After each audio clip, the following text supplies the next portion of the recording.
आज का प्रसंग है रावण का राम। आज का प्रसंग है रावण के राम। सुनने में आप लोगों को अच्छा नहीं लगा होगा कि ये आपको मैं क्या बोल रहा हूँ, परंतु यह बात सही है।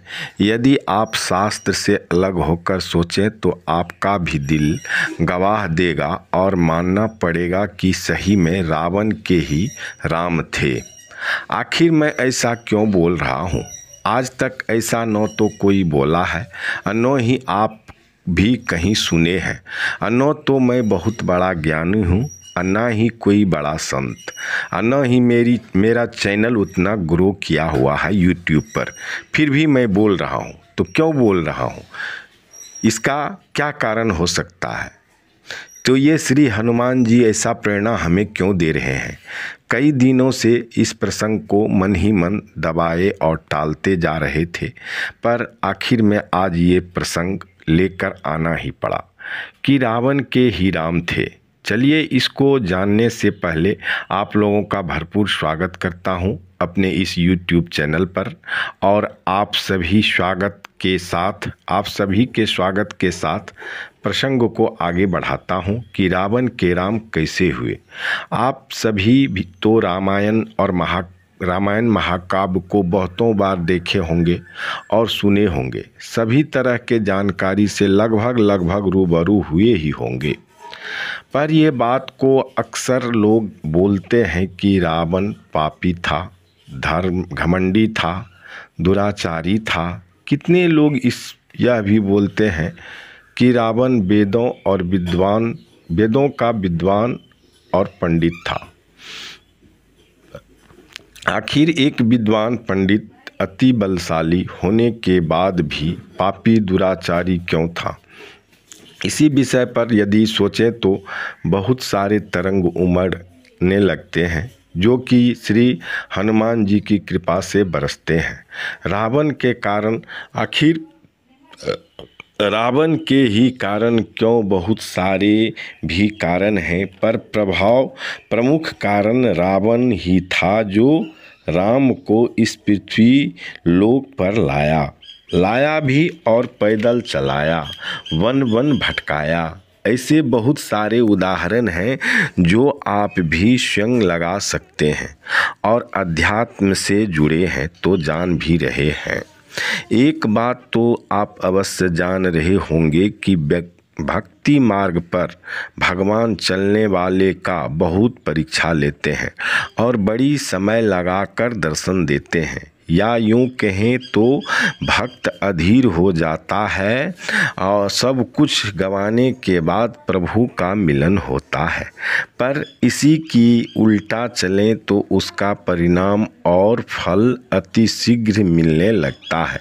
शायद यही सोचकर वेदों के विद्वान और पंडित रावण ने उल्टा गति से चलकर प्रभु राम को जल्दी पाने के कारण ये सब किया होगा, जो कि एक कुरीति भक्ति भी कही जा सकती है। अब देखिए, भक्ति और अभक्ति का प्रसंग खुल गया। यह बात अभी के समय में भी देखा जा रहा है कि भक्ति मार्ग पर चलने वाले का दशा और दिशा से आप सभी भली भांति परिचित होंगे, पर वही अभक्ति मार्ग से उसकी तुलना कर सकते हैं। तभी न बाली को प्रभु से राम बोले, आप अपना प्राण रोकिए, तो बाली प्रभु श्री राम से क्या बोले? जन्म जन्म मुनि जतन कराही, अंत राम मुख आवत नाही। यहाँ भी मतलब साफ है कि अभक्ति मार्ग पर ही प्रभु श्री राम बाली को मिला और दर्शन दिए। भले ही मरते वक्त बाली को बोध ज्ञान आ गया, पर जिसको भी ज्ञान हुआ वे प्रभु श्री राम की बाणों से या हाथों से मरना क्यों पसंद कर लिया? कारण वही था जो रावण चाहता था। यह भी सोचनीय प्रसंग है। अब एक और उदाहरण ले लीजिए कि मारीच के पास भी रावण गया उसको धमकाया तो मारीच सोचा रावण के हाथ मरने से अच्छा प्रभु श्री राम के हाथों मर जाना अच्छा है। यानी मारीच भी अभक्ति मार्ग से प्रभु श्री राम को पा लिया। कुंभकर्ण को जब रावण जगाया प्रभु श्री राम के खिलाफ युद्ध के लिए, तो कुंभकर्ण भी रावण से बोला, भैया आपने साक्षात जगदम्बा हर लाए हो। हरने वक्त आप हमको बोला था कि हम जगदम्बा हरने जा रहे हैं। फिर भी सब कुछ कुंभकर्ण जानते हुए भी अपने प्राण प्रभु श्री राम के हाथों गंवाया। यह भी अभक्ति मार्ग से प्रभु श्री राम को पाया। यहाँ तक कि मेघनाद जैसे वीर जो तीनों ब्रह्मास्त्र पाकर भी युद्ध से भागकर अपने माता मंदोदरी को बता रहा था कि वह दोनों भाई नर नहीं और नारायण है, साक्षात नारायण है, तब भी रावण सुना था और इसे अनसुनी कर दिया। आखिर क्यों? इसके पीछे की रहस्य क्या थी? कारण वही था कि रावण अपने राम से बैरी पूर्वक भक्ति को छोड़ना नहीं चाहता था। एक रावण जो अपने प्रिय पुत्र के लिए क्या नहीं किया था, फिर भी बात नहीं सुनी। अरे मेरे प्यारे भाइयों, आप भी सोच सकते हैं कि आज के युग में एक निडर आदमी 2-3 बड़े नामी गामी को मौत के घाट उतार देते हैं तो दुनिया उनके डर से उनका लोहा मान लेते हैं और उनके मुंह पर डर से सही बात तक बोल नहीं पाते हैं। पर वह रावण कितना निडर था जो अपने आँखों के सामने बड़े बड़े योद्धा को मौत के घाट उतरते देख जरा भी नहीं डरा। आपकी और हमारी तो सुनने से ही दिल भयभीत और कंपित हो जाता है। आखिर रावण के जो राम थे, यही सब के लिए मैं इस प्रसंग का शीर्षक भी रखा, रावण के राम।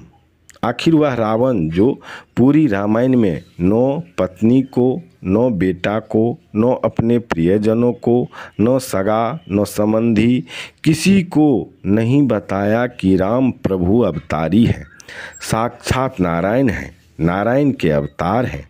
यह रोज यदि उनके कोई प्रिय से प्रिय जन जान भी जाता था तो उसको इतने जोर से डांटता, फटकारता, यहाँ तक कि प्रताड़ित भी करता कि वह दूसरे जगह बोलने की हिम्मत नहीं करता। सारी दुनिया जान गई पर रावण नहीं जाना, रावण नहीं जान पाया। वाह वाह रे वेदों के जानने वाले विद्वान, क्यों कहते हो उसे विद्वान, क्यों कहते हो उसे पंडित, ये बता दो। हम कहते हैं भाई उसे विद्वान, हम कहते हैं उसे पंडित, क्योंकि यदि रावण यह बात स्वीकार कर लेता कि राम नारायण है तो हम रामायण कहाँ पढ़ पाते, हम राम को कहाँ जान पाते। याद सही बोल रहा हूँ भाई या गलत बोल रहा हूँ? हम न रामायण पढ़ पाते और न राम को जान पाते। हम उनके चरित्र को कहाँ से पढ़ पाते। धन्य थे वे रावण जो राम को लाए, धन्य हैं प्रभु श्री राम जो रावण संहारे। इसलिए मैं बोला हूँ रावण के राम, जो पूरी महाकाव्य में जानते हुए भी इस राज पर पर्दा डाला कि वे राम तुच्छ मानव है। तो सभी सुनने वाले मेरे श्रोतागणों से मेरा निवेदन है कि अपने पवित्र हाथों से जय श्री राम जरूर लिखें। अभी तक मेरे प्रसंग पर 4 से 5 आदमी जय श्री राम मात्र लिखे हैं। इतने कंजूसी श्री राम के नाम लिखने में कहीं ये तो नहीं कि प्रसंग अच्छा नहीं लग रहा? तो बोलिए भाई, कहाँ क्या कमी है?